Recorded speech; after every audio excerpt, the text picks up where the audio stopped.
الحمد لله الذي لا ند له ولا ند له، لا مثل له ولا مثيل له، لا أول له ولا آخر له، لا بداية له ولا نهاية له. ونشهد أن لا إله إلا الله، ونشهد أن سيدنا وسندنا وحبيبنا وحبيب ربنا ومولانا محمدا عبده ورسوله، أرسله بالحق بشيرا ونذيرا وداعيا إلى الله بإذنه وسراجا منيرا. أما بعد، فأعوذ بالله من الشيطان الرجيم. بسم الله الرحمن الرحيم. يا أيها المدثر قم فأنذر وربك فكبر وثيابك فطهر. وقال رسول الله صلى الله عليه وسلم: من رأى منكم منكرا فليغيره بيده، فإن لم يستطع فبلسانه، فإن لم يستطع فبقلبه، وذلك أضعف الإيمان. اللهم صل على سيدنا محمد وعلى آل محمد كما صليت على إبراهيم وعلى آل إبراهيم إنك حميد مجيد. اللهم بارك على محمد وعلى آل محمد كما باركت على إبراهيم وعلى آل إبراهيم إنك حميد مجيد. اللهم صل على سيدنا محمد كلما ذكره الذاكرون وكلما غفل عن ذكره الغافلون. أستغفر الله الذي لا إله إلا هو الحي القيوم، وأتوب إليه لا حول ولا قوة إلا بالله العلي العظيم. أستغفر الله الذي لا إله إلا هو الحي القيوم، وأتوب إليه لا حول ولا قوة إلا بالله العلي العظيم. معزز محترم মুরব্বিয়ানি আজম, আজিজ তলবায়ে মাদ্রাসায় দারুল উলুম, আল্লাহ তাআলার অসংখ্য অগণিত শুকরিয়া আদায় করি যে রব্বে কারীম আমাদের সকলকে দারুল উলুমের নিসবতে দারুল উলুম মাদ্রাসা মসজিদে জুমার নামাজ আদায়ের লক্ষ্যে আসার এবং বসার তৌফিক দান করেছেন। রব্বে কারীমের শুকরিয়া আদায় করি আলহামদুলিল্লাহ। আল্লাহ তাআলার অসংখ্য অগণিত শুকর যে আল্লাহ তাআলা আমাদের বিশেষ নবী হযরত মুহাম্মদ রাসূলুল্লাহ সাল্লাল্লাহু আলাইহি ওয়াসাল্লাম উম্মত হিসেবে দুনিয়ার মধ্যে পাঠিয়েছেন। এই জামানার এক একজন উম্মত এক একজন নবীদের মর্যাদা রাখেন। এক একজন উম্মত এক একজন উলামা বনি ইসরাইলের নবীদের সমপরিমাণ মর্যাদা রাখেন। জনাবে রাসূলুল্লাহ সাল্লাল্লাহু আলাইহি ওয়াসাল্লাম বলেন, আল উলামা উম্মতি কাআম্বিয়ায়ে বনি ইসরাইল, আমার উম্মতের উলামাগণ বনি ইসরাইলের নবীদের মত। অর্থাৎ এই জামানার নবীর উম্মত এক একজন আলেম। রাসূলুল্লাহ সাল্লাল্লাহু আলাইহি ওয়াসাল্লাম বলেন, তারা হলো বনি ইসরাইলের নবীদের মত। মূসা আলাইহিস সালাম যে মর্যাদা রাখে, শুআয়ব আলাইহিস সালাম যে মর্যাদা রাখেন, সাইয়্যিদুনা ইউসুফ আলাইহিস সালাম যে মর্যাদা রাখেন, সাইয়্যিদুনা আইয়ুব আলাইহিস সালাম, সাইয়্যিদুনা ইয়াকুব আলাইহিস সালাম, তারা যেরকম মর্যাদার অধিকারী, এই জামানার উলামায়ে কেরাম এই মর্যাদার অধিকারী। এই মর্যাদা আমাদের কিভাবে হলো? আমরা মুহাম্মদ রাসূলুল্লাহ সাল্লাল্লাহু আলাইহি ওয়াসাল্লাম উম্মত হওয়ার কারণে। মুহাম্মদ রাসূলুল্লাহ সাল্লাল্লাহু আলাইহি ওয়াসাল্লাম উম্মতগণ কাল কিয়ামতের ময়দানে প্রত্যেকটি উম্মত এক একজন নবীদের মতো তারা জান্নাতে যাবে। নবীদের পিছনে যেরকম তার উম্মতেরা থাকবে, এই জামানার নবীর উম্মতের পিছনে এরকম একদল লোক থাকবে। এবং অন্যান্য নবীরা এটা দেখে আশ্চর্য হবে, জিজ্ঞাসা করবে এরা কোন নবী, এদের পিছনে কেন দলবদ্ধভাবে লোক হাঁটতেছে? বলবে এরা আখিরি জামানার নবীর উম্মত। এদেরকে আল্লাহ তাআলা এই মর্যাদা এই জন্য দিয়েছেন, এরা নবীরা যেরকম দায়িত্ববান ছিল এরাও দায়িত্বশীল ছিল। অন্যান্য নবীরা যেরকম মানুষদেরকে আল্লাহ তাআলার দিকে ডাকছেন, বলে এই জমানার নবীর উম্মত মুহাম্মদ রাসূলুল্লাহ সাল্লাল্লাহু আলাইহি ওয়াসাল্লাম উম্মতগণ তারা মানুষদেরকে দ্বীনের দিকে ডাকছেন। এই জন্যই তাদেরকে আল্লাহ তাআলা এই মর্যাদার অধিকারী দিয়েছেন। এই জমানার উম্মতের সবচেয়ে বড় জরুরি হলো মানুষদেরকে সৎ কাজের কথা বলা, মানুষদেরকে হকের কথা বলা। যে কেউ নাজায়েজ কাজ করতেছে তাকে নাজায়েজ কাজের মধ্যে বাধা দান করা। এই কথা বলা আদৌ ঠিক হবে না যে আমি কাজ করতেছি, আমি তো নাকি আমল করতেছি, তো সে বড় আমল করলে আমার কি এগিয়ে যায়। আর আছে না, কয়বার আমি গুনাহ করলে তোর এত কি এগিয়ে যায়, তোর কি তার সাথে বাধা দিতে গেছি, আমি আমার কাজ করো, সেটা আমার ব্যাপার, আমি গুনার কাজ করবো, তোর এত সমস্যা। বলে যে না, এই জমানার নবীদের উম্মতের এই কাজ না। তারা বললো আমারই সমস্যা, আমারই তোমাকে বলার জন্য বলছে তুমি কোনো খারাপ কাজ করতে পারবে না, তুমি এই সমাজে বসবাস করবা আর তুমি নাজায়েজ কাজ করবে, এটা হইতে পারে না। আমি বাধা দিবই, যেহেতু আমি নবীদের দায়িত্বপ্রাপ্ত। নবীরা যে দায়িত্বপ্রাপ্ত, আমিও নবীদের মতো এরকম দায়িত্বপ্রাপ্ত। নবীরা যখন যে উম্মতের কাছে আল্লাহ তাআলা যে নবীকে পাঠাইছে, ওই নবীর যেরকম দায়িত্ব ছিল তার সমাজে অন্যায় অবিচার অনাচার কোনো কাজ করতে পারবে না, আমাকেও আল্লাহ তাআলা এই দায়িত্ব দিয়েছেন, আমি তোমাকে বাধা দান করবই। রাসূলুল্লাহ সাল্লাল্লাহু আলাইহি ওয়াসাল্লাম বলেন, মান রাআ মিনকুম মুনকারান ফালইউগাইয়িরহু বিয়াদিহি ফাইন লাম ইস্তাতি' ফাবিলিসানিহি ফাইন লাম ইস্তাতি' ফাবিকলবিহি ওয়া যালিকা আযআফুল ঈমান। রাসূলুল্লাহ সাল্লাল্লাহু আলাইহি ওয়াসাল্লাম বলেন, তোমাদের মধ্যে কোনো ব্যক্তি যদি কাউকে দেখে সে অন্যায় কাজ করতেছে, নিষিদ্ধ কাজ করতেছে, আল্লাহ তাআলার হুকুমের বিপরীত কাজ করতেছে, সে যেন হাত দ্বারা বাধা দেয়। যদি হাত দ্বারা বাধা দান করার তার ক্ষমতা না থাকে, অর্থাৎ বাপে সন্তানকে হাত দ্বারা বাধা দিতে পারে, বড় ভাই তার ছোট ভাইকে হাত দ্বারা বাধা দিতে পারে, পারে কিনা বলেন? তাহলে আমাদের সমাজে বড় ভাই ছোট ভাইকে অন্যায় কাজ থেকে বিরত রাখা, এটা বড় ভাইকে আল্লাহ তাআলা পক্ষ থেকে দায়িত্ব দিচ্ছেন। সুতরাং ছোট ভাই যদি অন্যায় কাজ করে, তো বড় ভাইয়ের দায়িত্ব হলো ছোট ভাইকে অন্যায় কাজ থেকে বিরত রাখা। ওই রকম বড় ভাই নয়, যে বড় ভাই আমাদের সমাজে আছে না, আমাদের সমাজে কিছু বড় ভাই আছে, তো কিরে কাজ করছে, তো বড় ভাই গেছে, ওই বড় ভাইয়ের কথা বলি নাই। এটা হলো আপনার মায়ের সন্তানদের মধ্যে যে বড় ভাই, ওই বড় ভাইয়ের কথা বলছি। আমাদের সমাজে যে বড় ভাইরা বসবাস করে, এটি হলো কিশোর গ্যাংয়ের নেতা বড় ভাই, ও বড় ভাইয়ের কথা বলি নাই। ও বড় ভাই কিন্তু আপনাকেও জাহান্নামে নিবে, সেও জাহান্নামে যাবে, এই বড় ভাইয়ের কথা আমি কিন্তু বলি নাই। সুতরাং আপনারা যদি বড় ভাই বলতে বড় ভাই বুঝেন, তাহলে ভুল করবেন, এই বড় ভাই বরং আপনাকে জাহান্নামে নিয়ে যাবে। সুতরাং ওই রকম বড় ভাইয়ের কথা মানা, এটা আপনার জন্য জায়েজ হবে না। রাসূলুল্লাহ সাল্লাল্লাহু আলাইহি ওয়াসাল্লাম বলেন, লা তাআতা লিমাখলুকিন ফি মাসিয়াতিল খালিক। কোন ব্যক্তি যদি আল্লাহ তাআলার নাফরমানির কাউকে হুকুম করে, তাহলে ওই রকম ব্যক্তির কথা মানা এটা ইসলাম ধর্মে হারাম। বাপু যদি সন্তানকে বলে যে মসজিদে যাইতে পারবে না, নামাজ পড়তে পারবে না, রোজা রাখতে পারবে না, রোজা রাখলে তোমার শরীর নষ্ট হয়ে যাবে, হজ্জে যাইতে পারবে না, তোমার টাকা নষ্ট হয়ে যাবে, যাকাত দিতে পারবে না, তোমার টাকা ব্যয় হয়ে যাবে, এইরকম কোন বাবাও যদি সন্তানকে হুকুম করে, এরকম বাবার কথাও মানা যাবে না। থাকতো বড় ভাই, থাকতো কি বড় ভাই। এজন্যই আপনাদের সমাজের মধ্যে, আমি বলি না আমাদের ছাত্রের মধ্যে আছে, আমাদের এলাকার মধ্যে আছে, এই কথা বলি না। আমাদের এলাকার মধ্যে আলহামদুলিল্লাহ কোনো বড় ভাই নেই, আমাদের এলাকার মধ্যে কোনো কিশোর গ্যাং আলহামদুলিল্লাহ নাই।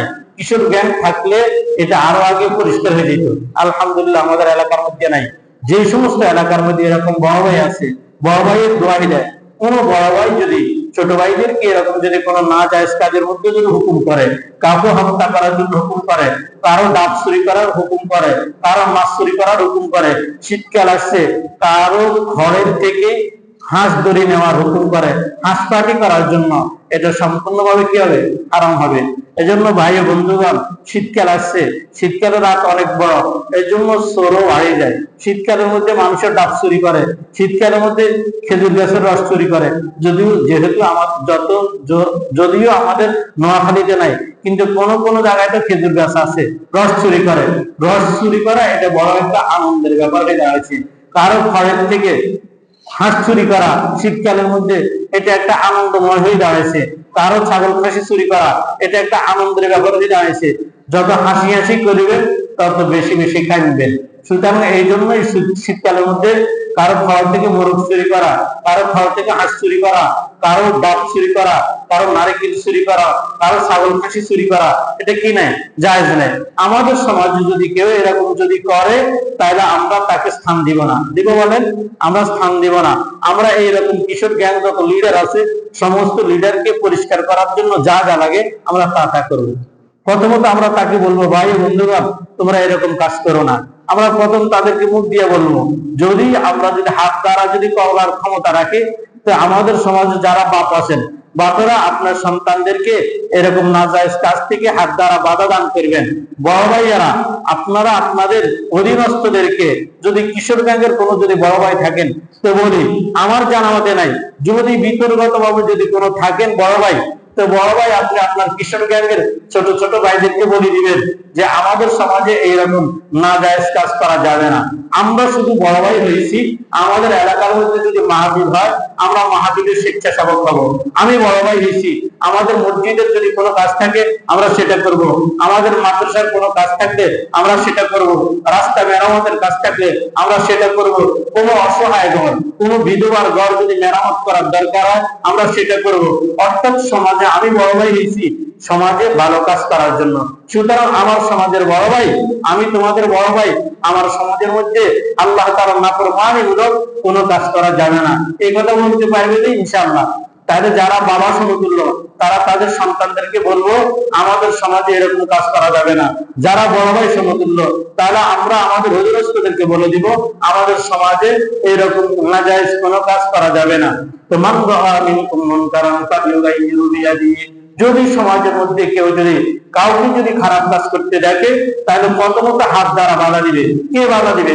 ওস্তাদ ছাত্রদেরকে বাধা দিবে, বাবা তার সন্তানদেরকে বাধা দিবে, বড় ভাই তার ছোট ভাইদেরকে বাধা দিবে, কিশোর গ্যাং লিডারের নেতা তার অধীনস্থদেরকে বাধা দিবে, চেয়ারম্যান তার অধীনস্থ মেম্বার সহ তার যারা এলাকার লোক আছে তাদেরকে বাধা দিবে, এমপি তার এলাকার সমস্ত লোকদেরকে হাত দ্বারা বাধা দিবে। আল্লাহ তাকে ক্ষমতা দিছে হাত দ্বারা বাধা দিবেন, হাত দ্বারা বাধা দিবে। কোন ব্যক্তি যদি হাত দ্বারা যদি বাধা দেওয়ার যদি সমর্থ না থাকে, তা আল্লাহ তাআলা আল্লাহ রাসূল বলেন তাহলে লিসানিহি, তাহলে সে মুখ দ্বারা বাধা দিবে। অর্থাৎ মুখ দ্বারা বাধা প্রদান করবে যে ভাই এই কাজ করো না, যাকে যেভাবে পারা যায়। যদি মাদ্রাসা মসজিদের পাশে যদি কোনো দোকানের মধ্যে যদি এরকম সবকা খেলে গেমের মাধ্যমে, তা আমরা বলে দিব ভাই মাদ্রাসার পাশে দোকান, এই দোকানের মধ্যে বাজি ধরি সবকা খেলে কিনে জায়েজ নাই। ভাই এটা আমাদের মাদ্রাসা এলাকা, এখানে পুকুর পাড়ে কবরস্থানে বসি তাস খেলা কিনে জায়েজ নাই, তাস খেলা খেলা হারাম। আমরা কি মুখ দ্বারা বলতে পারবো না? ইনশাল্লাহ হ্যাঁ, হিকমতের সহিত যদি কাজ করে কাজ অনেক হয়।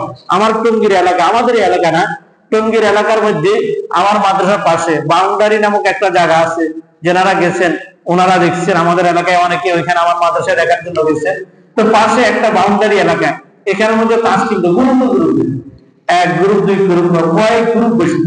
তো আমি কখনো তাদেরকে হাত দ্বারা বাধা দিই নাই। আমি কি করতাম, ওই জমা মসজিদ থেকে এক জমাত লোক নিয়ে তাদেরকে বলতাম ভাই নামাজের সময় গেছে, চলেন নামাজ পড়তে আসি। বাধা দিছি তাদেরকে তাস খেলা না, মোটে বাধা দিই নাই, বরং তাদেরকে নামাজ দেওয়া দিয়েছি। এরপরে তারা যখন আমাকে দেখতো গ্রুপ সহ দেওয়া শুরু করতো, যখন গ্রুপ থাকতো সবাই দেখতো দক্ষিণ ইমাম সাহেব নামাজের দাওয়াত দেওয়া নেই, এরপরে তাদের খেলা বন্ধ হয়ে গেছে।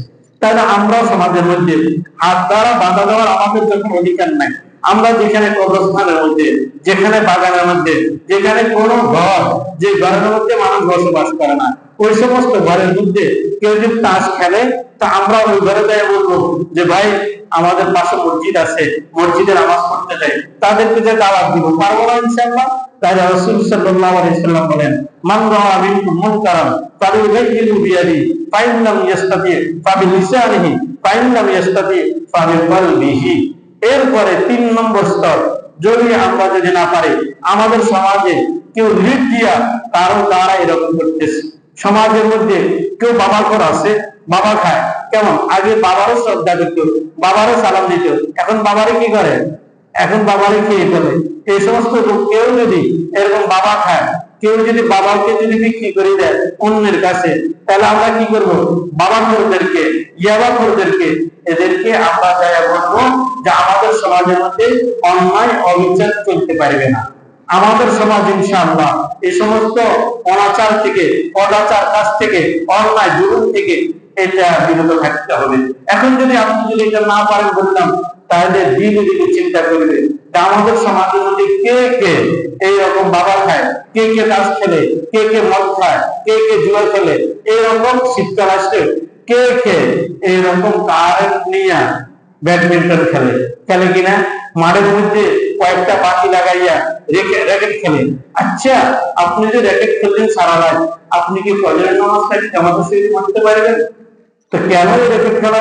শীতকাল, রাত্রিবেলা মানুষ কয় অংশে ভাগ হয়? রাত্রিবেলা মানুষ 2 অংশে ভাগ হয়।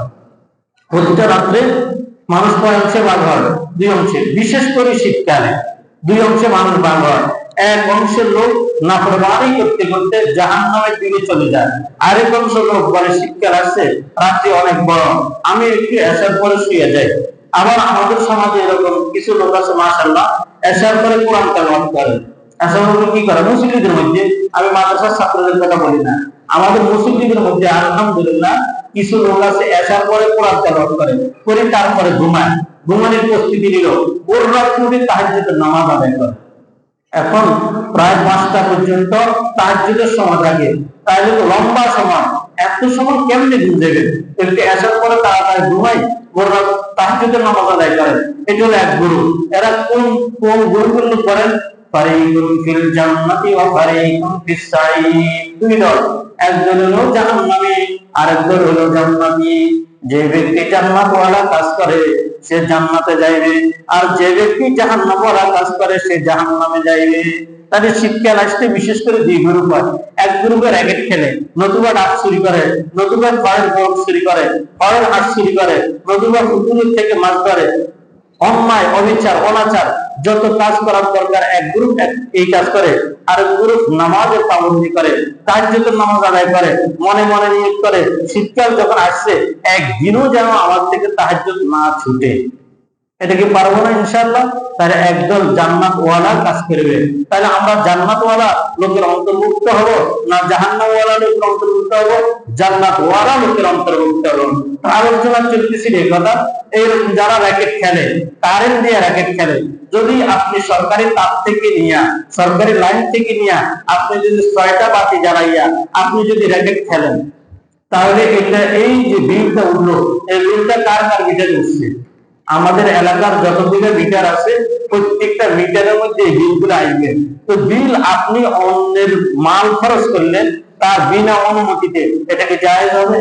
তাহলে সমাজের মধ্যে কেউ যদি এরকম র্যাকেট খেলে, 2টা ক্ষতি। প্রথম ক্ষতি হলো এটা ফজর নামাজ পড়বে না, এই ফজর নামাজ পড়বে না। তাহলে আমাদের এলাকার মধ্যে যারা এইরকম র্যাকেট খেলবে, 6টা বাতি লাগাইয়া 8টা বাতি লাগাইয়া, এরা কি সুমনি বাজার থেকে আসে না এরা বাংলা বাজার থেকে আসে না এরা সোনামণির থেকে আসে?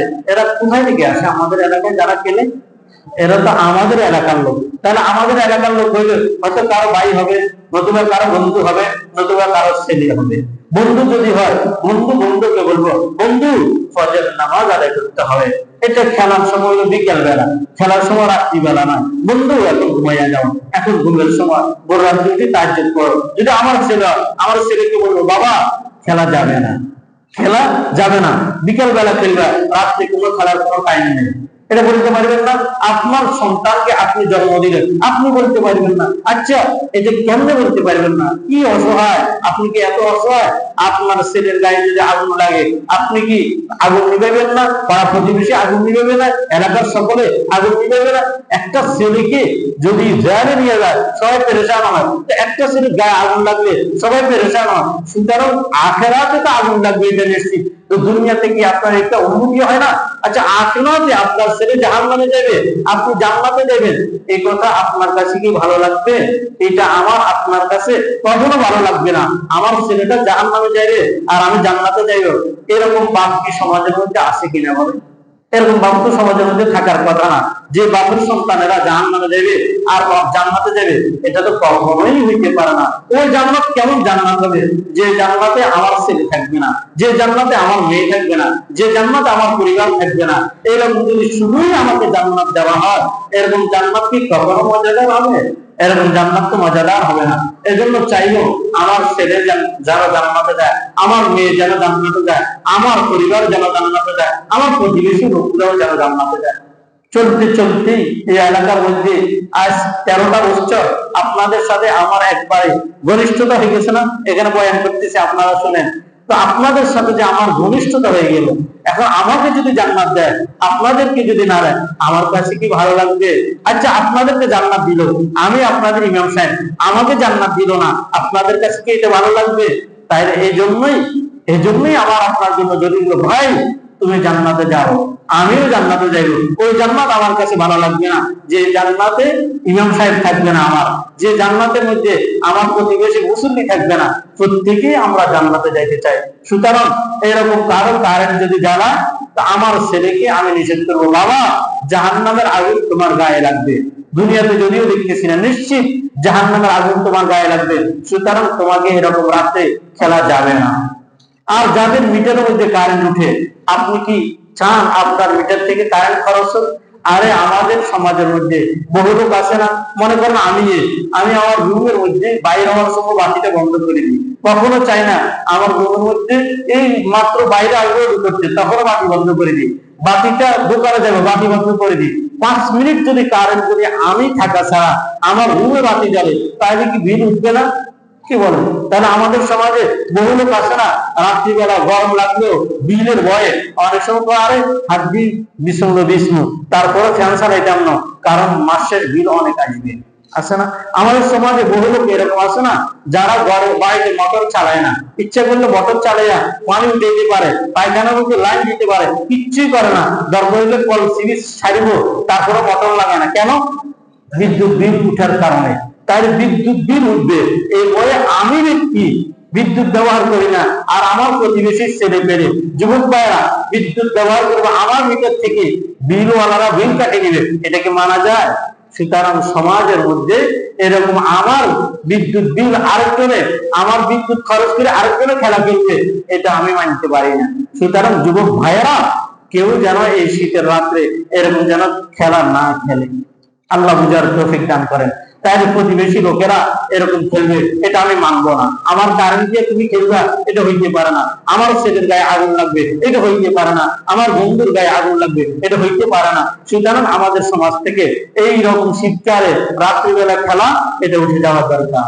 উঠে দিব তো ইনশাল্লাহ, সকলে মিলে চেষ্টা করলে এটা চলতে পারবে না ইনশাল্লাহ। তাহলে এখন থেকে শীতকালে খেলবো না, শীতকালে চারটে খাইয়া ঘুমাই যাবো। এই তো গত 3 দিন আগে শুনলাম আমাদের সিএনজি মাসুদ ভাই আছেন, আমার সাথে চলে, আমরা একসাথে চলি। আপনি মার্কেটের পাশে একটা ছেলে রাত্রিবেলা এরকম খেলতেছেন।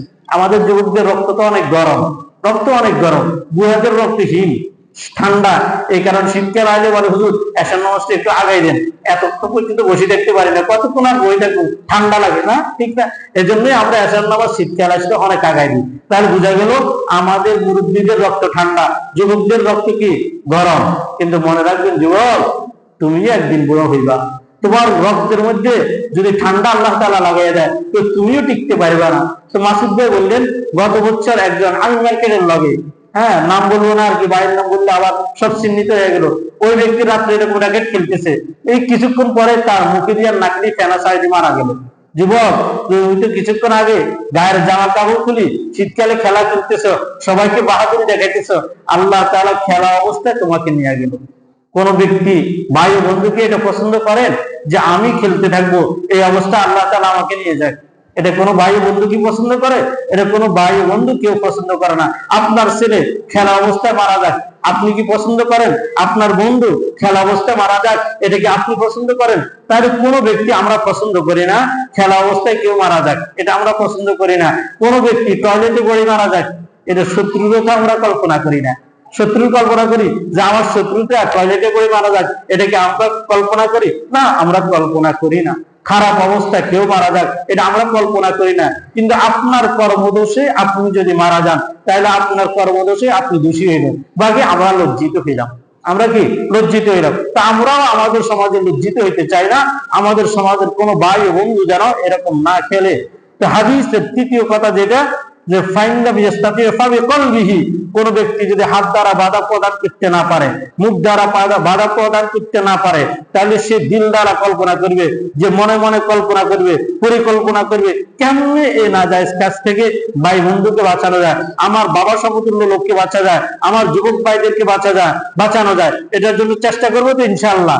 এরপর রাসূল সাল্লাল্লাহু আলাইহি সাল্লাম বলেন, ওয়াযালিকা আযআফুল ঈমান, কলব দ্বারা পরিবর্তনের চিন্তা করা, এটা হলো নিম্ন ঈমানের পরিচারক, দুর্বল ঈমানের পরিচায়ক। এরপরেও তো দুর্বল ঈমান থাকলো একেবারে যদি তিনটা স্তরে, হাত দ্বারা বাধা প্রদান করলাম না, মুখ দ্বারা বাধা প্রদান করলাম না, মনে মনে চিন্তা ফিকিরও করলাম না, এই ব্যক্তিটারে কেমন জাহান্নাম থেকে বাঁচানো যায় এটাও করলাম না, তিন স্তরের এক স্তরে যদি আমি না থাকি, তাহলে কি আমার ঈমান আছে? ঈমান নাই। তাহলে ঈমান থাকার জন্য তিনটা স্তরে, যে কোনো স্তরে আমাকে থাকতেই হবে। আল্লাহ তাআলা আমাদেরকে বুঝার তৌফিক দান করেন। দ্বীন ইসলামের জন্য আমরা সকলেই দ্বীন ইসলামটাকে এমনি পাইয়া গেছি। বাবা মুসলমান, আমি মুসলমান, দাদা মুসলমান, আমি মুসলমান, আমাদের ইমাম সাহেব মুসলমান, এজন্য আমি মুসলমান। যারা ইসলামকে কষ্ট করে পাইছেন, তাদের কাছে ইসলাম অনেক দামি, তাদের কাছে ইসলাম অনেক দামি। রাসূলুল্লাহ সাল্লাল্লাহু আলাইহি সাল্লাম উহুদের ময়দানে গিয়েছিলেন, সেখানে জিহাদ চলতেছিলেন। তো ভোর রাত্রে এরকম গসলুল মালাইকা হানজালা রাদিয়াল্লাহু তাআলা আনহু, তিনি নতুন করে বিবাহ করেছেন, বাসর ঘর হইল, গোসলখানায় গেছেন। কে যেন মদিনা নদীতে গলিতে বলতেছে এই কথা, মোহাম্মদ নাই, মোহাম্মদ শহীদ হয়ে গেছে, মোহাম্মদকে মেরে ফেলা হয়েছে। এই কথা যখন হানজালা রাদিয়াল্লাহু তাআলা শুনলেন, সুন্দরী বিবিকে বললেন, বিবি গোসলের সময় নাই, আমাকে উহুদের ময়দানে যাইতে হবে। হানজালা রাদিয়াল্লাহু তাআলা দৌড়াইতে শুরু করলেন। তিনি চলে গেছেন উহুদের ময়দানের মধ্যে। উহুদের ময়দানে যাওয়ার পরে লড়াই করতে করতে তিনি ইন্তেকাল করছেন। সমস্ত সাহাবায়ে কেরামদের মধ্যে যে সমস্ত সাহাবায়ে কেরাম সেখানে শহীদ হয়ে গেছেন, অনেকের স্ত্রী সেখানে গেছেন, যাইয়া স্বামীকে শনাক্ত করছেন, তাদেরকে দাফন কাফন করা হলো। যখন কোন ব্যক্তি যখন ইসলামের জন্য যখন শহীদ হয়ে যায়, তাকে যখন ইসলামের জন্য যদি কাফেররা, অমুসলিমরা তাকে যদি হত্যা করে, তাহলে বিনা গোসলে তাকে শুধু জানাজা দিয়েই তাকে দাফন কাফন করা হবে। তার জামা কাপড় সহ, তার শুধু একটাই কাজ, তাকে জানাজা দিবে, তাকে গোসল দিবে না, তাকে কাফনের কাপড় পরাইবে না, তাকে গোসল করাইবে না, শুধু একটাই কাজ, তার জন্য জানাজা থাকবে। এই জন্যই এখন গসলুল মালাইকা হানজালা রাদিয়াল্লাহু তাআলা আনহুর স্ত্রী না জানেন স্বামী যে তার সাথে রাত্রি যাপন করছেন, তার বুঝে গোসল ফরজ হলে তো গোসল দিতে হয়। এই জন্য হানজালা রাদিয়াল্লাহু তাআলার স্ত্রী তিনি উহুদের ময়দানে যায় রাসূলুল্লাহ সাল্লাল্লাহু আলাইহি সাল্লামকে বলেন, আমার স্বামীর কি খবর? আমার স্বামী হানজালা, তার গোসল ফরজ হয়ে গেছে, একটু দেখেন, তাকে গোসল দেওয়ার দরকার। রাসূলুল্লাহ সাল্লাল্লাহু আলাইহি সাল্লাম যেনার দান মোবারক উহুদের ময়দানে শহীদ হয়েছে, প্রত্যেকটা লাশকে খুঁজতেছেন। এই লাশের মাঝে হানজালা রাদিয়াল্লাহু তাআলার দেহ নাই। রাসূল সাল্লাল্লাহু আলাইহি সাল্লাম বলেন, দেখো হানজালার লাশ কোথায় আছে। খুঁজতে হানজালার লাশ পাইতেছে না। কিছুক্ষণ পরে একজন সাহাবী বললেন, ইয়া রাসূলুল্লাহ, হানজালার লাশ পাওয়া গেছে, তবে দাঁত থেকে পানি ঝরতেছে, তার মাথা থেকেও পানি ঝরতেছে, তার চুল থেকেও পানি ঝরতেছে। হানজালা রাদিয়াল্লাহু তাআলা আনহুকে ফেরেশতারা আসমানে উঠে এনেছেন। ফেরেশতারা আল্লাহ তাআলার হুকুমে হানজালা রাদিয়াল্লাহু তাআলা আনহুকে গোসল দিয়ে দিয়েছে। তাই একজন মুসলমানের কত দাম, যে মুসলমান দ্বীন ও ইসলামের জন্য নিজেকে কোরবান করে দেয়, তার দাম আল্লাহ তাআলার কাছে অনেক বেশি। আমরা তো ইসলামকে এমনি পেয়ে গেছি, এই জন্য ইসলামের মর্ম, ইসলামের দাম আমাদের কাছে নাই।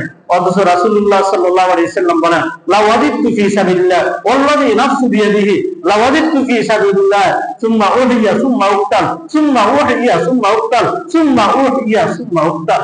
রাসূলুল্লাহ সাল্লাল্লাহু আলাইহি ওয়াসাল্লাম বলেন, আমার কাছে এটা সবচেয়ে বড় প্রিয় যে ব্যক্তি আল্লাহ তাআলার রাস্তায় শহীদ হয়ে যায়। আমি চাই, আমার তামান্না, কি বলে রাসূল বলে, আমার তামান্না যে আমি জিহাদ করব, আমি শহীদ হয়ে যাব, আবার আমি জিহাদ করব, আমাকে আবার জীবিত করা হবে, আবার আমি শহীদ হয়ে যাব, আমি জিহাদ করব, আমি শহীদ হয়ে যাব, আবার জীবিত করা হবে, আবার আমি জিহাদ করে শহীদ হয়ে যাব। এটা কে বলছেন? রাসূলুল্লাহ সাল্লাল্লাহু আলাইহি ওয়াসাল্লাম। দ্বীন ও ইসলামের জন্য এরকম আমার আপনার প্রত্যেকটা ব্যক্তির ত্যাগ থাকার দরকার।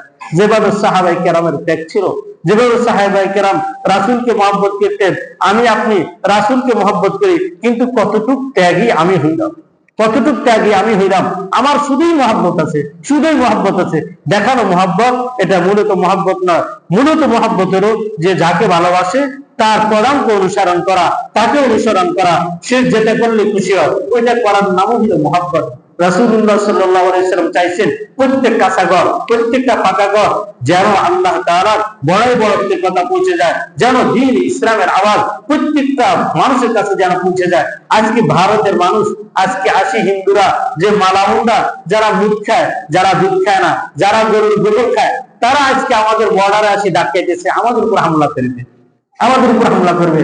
এই মুহূর্তে কি প্রত্যেক ঈমানওয়ালা দিকে জাগ্রত হওয়ার দরকার না যে রাসূল সাল্লাল্লাহু আলাইহি ওয়াসাল্লাম উহুদের ময়দানে দান্দার মোবারক শহীদ করছে, আমি প্রয়োজন মতো শহীদ হয়ে যাব, আমি প্রয়োজন মতো শহীদ হয়ে যাব। রাসূলুল্লাহ সাল্লাল্লাহু আলাইহি ওয়াসাল্লাম জিহাদ করছেন, এই জিহাদ কি আমার আপনার করা কর্তব্য না? হ্যাঁ, যদি ইসলামের উপর যখন আঘাত আসবে তখন প্রত্যেকটা ব্যক্তি আমরা দ্বীন ইসলামের জন্য আমরা নেমে যাব। রাসূল সাল্লাল্লাহু আলাইহি ওয়াসাল্লাম বলেন, ইলামু আন্নাল জান্নাতা তাহতা জিলালিস সিয়ুফ।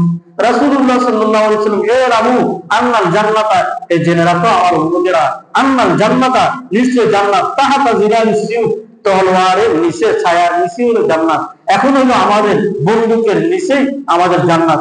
একজন মালাউন আমাদের উপর হত্যা করবে, মালাউনটা আমরা হত্যা করবো না, এটা হইতেই পারে না। কোন মালাউন আমাদের দেশের উপর হামলা করবে, আমাদের দেশের সার্বভৌমত্বকে ছিনিয়ে নিবে, আমাদের স্বাধীনতাকে ছিনিয়ে নিবে, আর আমরা বলবো ইন্নাল্লাহা মা'আস সাবিরিন।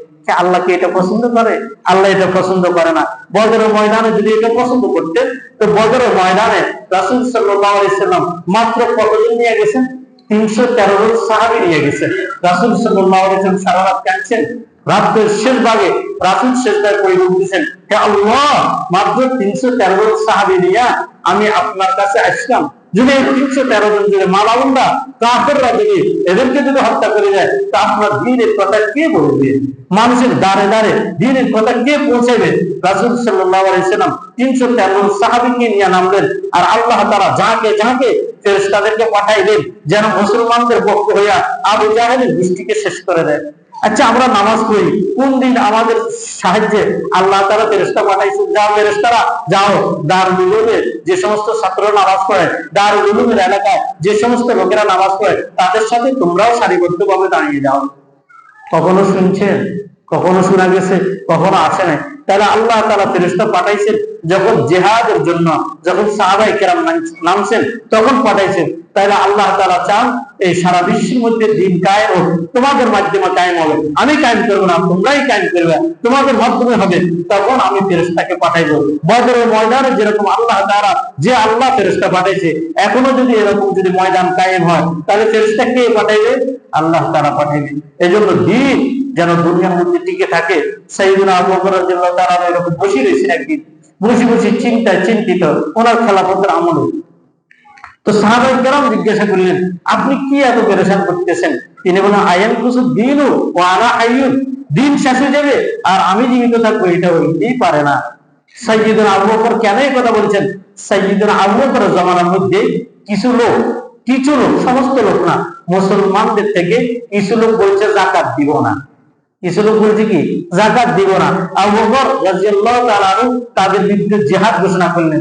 আমাদের সমাজে সবাই জাকাত দেয়নি, তা আমাদের সমাজে কি জাকাত দেয় না এরকম লোকের সংখ্যা বেশি, না জাকাত দেওয়ালা লোকের সংখ্যা বেশি?